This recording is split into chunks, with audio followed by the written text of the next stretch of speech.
Dr. Tommy Leung. I'm at Zoology in the School of Environmental and Rural Science here at University of New England. I study parasites, and most people, when they think of parasites, they think of a bad thing. So parasite infesting either themselves or the pet animals or the livestock. But in fact, parasites is a very integral part of the ecosystem. And most parasites that are out there in the world don't really want anything to do with humanity. They just are off doing their own thing.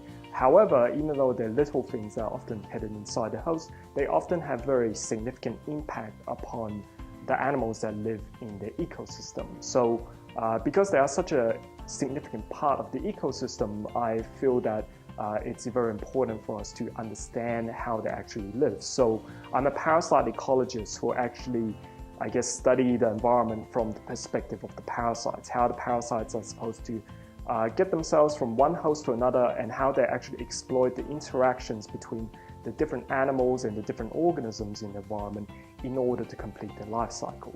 So I have a honor student at the moment who is actually looking at some parasites in sea snails on the Central Coast, and she has found that these sea snails, which no one has actually looked at before for parasites, are host to at least 3 different species, and they have different impacts on the host. Some of them actually take over a significant part of the body mass. Between a quarter to half of the snails is completely taken over by parasites.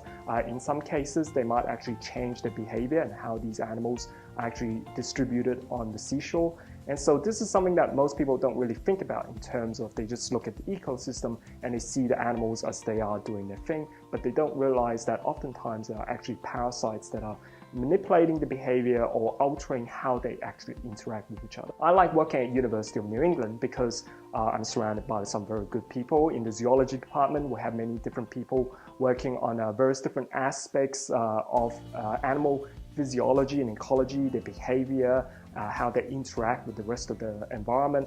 We are also getting a new building for the zoology department, so we'll be moving there soon with some very good facilities. University of New England is also very good for external students because, for example, the student that I currently have who's working on the Central Coast, because of the online facilities that we have available here, I can supervise her from campus even though she's on the coast. So this is some of the reasons why I like working in the University of New England.